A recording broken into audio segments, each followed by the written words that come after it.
और चलिए रुक करते एक बड़ी खबर का। गोंडा से भाजपा के पूर्व सांसद ब्रजभूषण शरण ने हरियाणा चुनाव को लेकर बिना नाम लिए कांग्रेस नेता भूपेंद्र हुड्डा पर निशाना साधा है।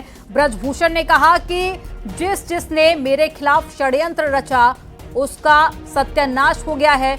हनुमान जी की मुझ पर कृपा है और सुबह 10 बजे मुख्यमंत्री बन रहे थे, 12 बजे पता चला कि हार गए।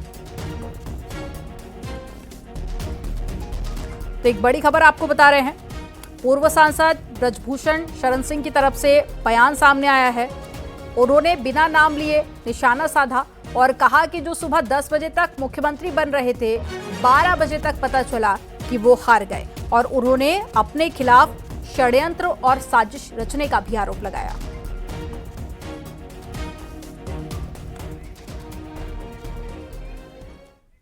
ब्रेक के बाद एक बार फिर से आपका स्वागत है। चलिए खबरों में आगे बढ़ते हैं। प्रधानमंत्री नरेंद्र मोदी 20 अक्टूबर को वाराणसी पहुंचेंगे, लिहाजा प्रधानमंत्री मोदी के दौरे के मद्देनजर तैयारियां तेज हो गई हैं। सीसीटीवी और साथ ही ड्रोन कैमरे के जरिए भी सुरक्षा पुख्ता कर ली गई है, यानी कि चप्पे चप्पे पर पैनी नजर रहेगी। स्पोर्ट्स कॉम्प्लेक्स में प्रधानमंत्री मोदी की जनसभा होनी है, लिहाजा वाराणसी पुलिस कमिश्नर ने फोर्स के साथ ही जनसभा स्थल का जायजा लिया। अपने दौरे के दौरान प्रधानमंत्री मोदी काशी वासियों को लगभग 1400 करोड़ की योजनाओं की सौगात देने वाले हैं। पुलिस कमिश्नर ने बताया कि पार्टी के पदाधिकारी के साथ ही मीटिंग हुई है। सुरक्षा को लेकर मल्टीपल लेवल की व्यवस्था की गई है और एटीएस के जवान के साथ ही एसपीजी तैनात रहेगी और साथ ही 5000 पुलिस जवान की तैनाती भी रहेगी। रूट के हिसाब से ड्यूटी लगाई जाएगी और प्रधानमंत्री नरेंद्र मोदी के दौरे को लेकर तैयारियां लगभग पूरी हो चुकी हैं। के पदाधिकारियों के साथ आज यहाँ पर भ्रमण किया गया है और इस तरह की हम लोग व्यवस्था बनाने की प्रयास कर रहे हैं कि आम जनता को भी कोई तकलीफ ना हो और रैली में जो लोग आए उनको बहुत कम चलना पड़े और वो सभा स्थल तक पहुँच जाए। इसके अलावा एक फुल प्रूफ सिक्योरिटी प्लान यहाँ पर रहेगा। कई स्तर की सुरक्षा योजना हमारी है जिसमें मल्टीपल लेवल ऑफ लेयर्स रहेंगी। उसमें हमारे एटीएस के जवान रहेंगे, एसपीजी तैनात रहेगी। इसके अलावा करीब 5000 पुलिस के जवान यहाँ पर तैनात किए जाएंगे। और केदारनाथ धाम में वीआईपी दर्शन की व्यवस्था से लोगों को भारी समस्या का सामना करना पड़ रहा है। तंग आकर तमाम तीर्थयात्री आज वीआईपी कल्चर के खिलाफ नारेबाजी करने लगे। दरअसल केदारनाथ और बद्रीनाथ धाम में यात्रियों के बढ़ते दबाव को देखते हुए वीआईपी दर्शन को रोकने का आदेश इसी साल दिया गया था, लेकिन इसका असर नहीं दिख रहा है और यात्रियों का कहना है कि लाइन तोड़कर वीआईपी दर्शन कराने का सिलसिला लगातार जारी है। इसे बंद करना चाहिए। बंद करो, बंद करो, बंद करो, ये की सेवा बंद करो, बंद करो, बंद करो, ये की कल्चर मुर्दाबाद। अध्यक्ष जी उनकी नियुक्ति पर बड़े सवाल उठा रहे हैं कि ऐसी नियुक्ति नहीं होनी चाहिए थी, ऐसी होनी चाहिए थी, जबकि हम देख रहे हैं कई सालों से, जब से हम जानते हैं तब से इसी प्रकार की नियुक्तियां मंदिर समिति में हमने सीओ की होती हुई देखी है और वहाँ पे इस प्रकार के सीओ, इतने ईमानदार सीओ वहाँ पे इस बार आए हुए हैं। हमने देखा है कि पूरे मंदिर समिति के कर्मचारी, तमाम तीर्थ पुरोहित और यात्रा से जुड़े हुए जितने भी विभाग और जितने भी कर्मचारी उनका पूर्ण रूप से सहयोग कर रहे हैं। मंगलवार को यूपी की 9 विधानसभा सीटों पर उपचुनाव की तारीख का ऐलान हो चुका है और इन सीटों में प्रयागराज के फूलपुर विधानसभा सीट भी शामिल है। लिहाजा जिला निर्वाचन अधिकारी ने सभी तैयारियां पूरी करने का दावा किया है।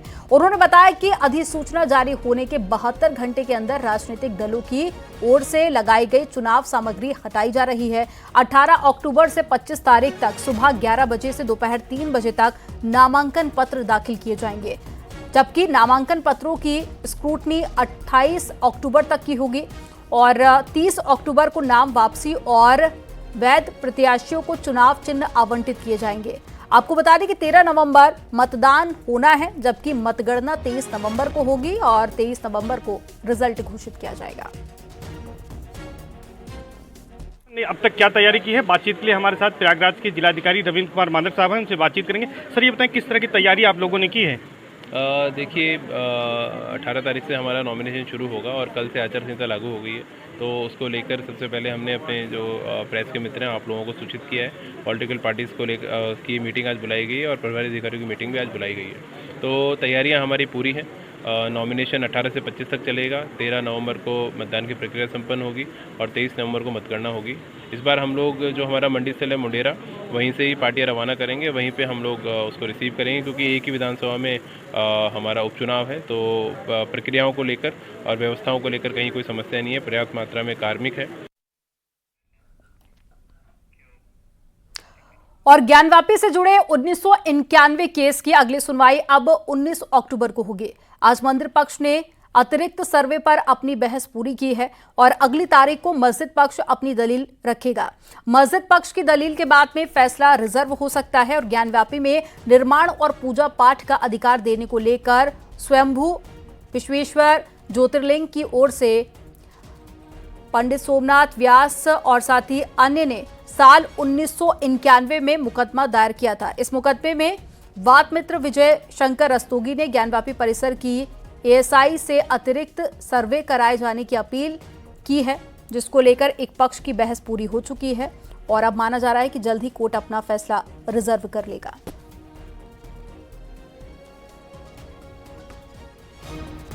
अंजुमन इंतजामिया मसाजिद और यूपी सुन्नी सेंट्रल वक्फ बोर्ड की बहस हुई। कई तारीखों पर बहस किया गया।